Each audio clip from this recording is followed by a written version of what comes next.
അധ്യായം 17. ഇത് സംസാരിച്ചിട്ട് യേശു സ്വർഗത്തേക്ക് നോക്കി പറഞ്ഞു എന്തെന്നാൽ, പിതാവേ, നാഴിക വന്നിരിക്കുന്നു. നിന്റെ പുത്രൻ നിന്നെ മഹത്വപ്പെടുത്തേണ്ടതിന് പുത്രനെ മഹത്വപ്പെടുത്തേണമേ. നീ അവന് നൽകിയിട്ടുള്ളവർക്കെല്ലാവർക്കും അവൻ നിത്യജീവനെ കൊടുക്കേണ്ടതിന് നീ സകല ജഡത്തിന്മേലും അവന് അധികാരം നൽകിയിരിക്കുന്നുവല്ലോ. ഏകസത്യ ദൈവമായി നിന്നെയും നീ അയച്ചിരിക്കുന്ന യേശുക്രിസ്തുവിനെയും അറിയുന്നതന്നെ നിത്യജീവനാകുന്നു.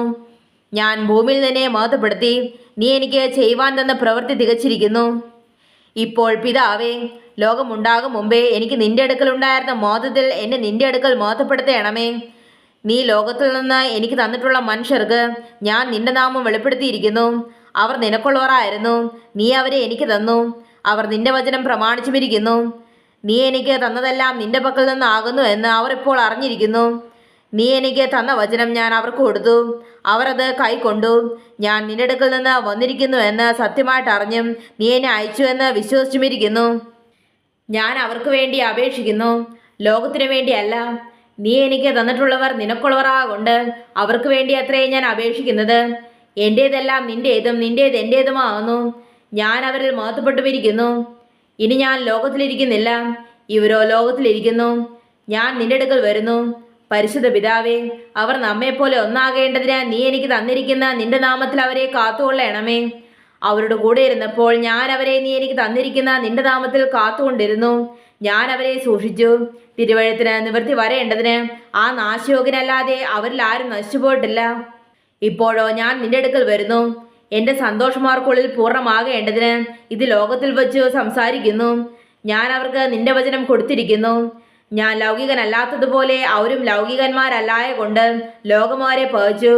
അവരെ ലോകത്തിൽ നിന്ന് എടുക്കണമെന്നല്ല, ദുഷ്ടന്റെ കയ്യിൽ അപ്പെടാതെ വണ്ണം അവരെ കാത്തുകൊള്ളണമെന്നത്രേ ഞാൻ അപേക്ഷിക്കുന്നത്.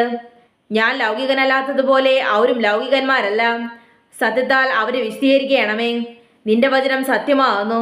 നീ എന്നെ ലോകത്തിലേക്ക് അയച്ചതുപോലെ ഞാൻ അവരെയും ലോകത്തിലേക്ക് അയച്ചിരിക്കുന്നു. അവരും സാക്ഷാൽ വിശദീകരിക്കപ്പെട്ടവർ ആകേണ്ടതിന് ഞാൻ അവർക്ക് വേണ്ടി എന്നെ തന്നെ വിശദീകരിക്കുന്നു.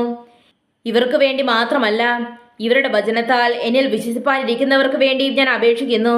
നീ എന്നെ അയച്ചിരിക്കുന്നുവെന്ന് ലോകം വിശ്വസിപ്പാൻ അവർ എല്ലാവരും ഒന്നാകേണ്ടതിന്.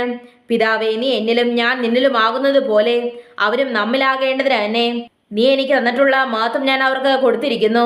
നീ എന്നെ അയച്ചിരിക്കുന്നു എന്നും നീ എന്നെ സ്നേഹിക്കുന്നത് പോലെ അവരെയും സ്നേഹിക്കുന്നു എന്നും ലോകം അറിയുവാൻ നാം ഒന്നായിരിക്കുന്നത് പോലെ അവരും ഒന്നാകേണ്ടതിനും ഞാൻ അവരിലും നീ എന്നിലുമായി അവർ ഐക്യത്തിൽ തികഞ്ഞവരായിരിക്കേണ്ടതിനും തന്നെ. പിതാവേ, നീ ലോക സ്ഥാപനത്തിന് മുൻപേ എന്നെ സ്നേഹിച്ചിരിക്കൊണ്ട് എനിക്ക് നൽകിയ മഹത്വം നീ എനിക്ക് തന്നിട്ടുള്ളവർ കാണേണ്ടതിന് ഞാൻ ഇരിക്കുന്നിടത്ത് അവരും എന്നോടുകൂടി ഇരിക്കണമെന്ന് ഞാൻ ഇച്ഛിക്കുന്നു. നീതിയുള്ള പിതാവേ, ലോകം നിന്നെ അറിഞ്ഞിട്ടില്ല, ഞാനോ നിന്നെ അറിഞ്ഞിരിക്കുന്നു. നീ എന്നെ അയച്ചിരിക്കുന്നു എന്ന് ഇവരും അറിഞ്ഞിരിക്കുന്നു. നീ എന്നെ സ്നേഹിക്കുന്ന സ്നേഹം അവരിലാകുവാനും ഞാൻ അവരിലാകുവാനും ഞാൻ നിന്റെ നാമം അവർക്ക് വെളിപ്പെടുത്തിയിരിക്കുന്നു, ഇനിയും വെളിപ്പെടുത്തും.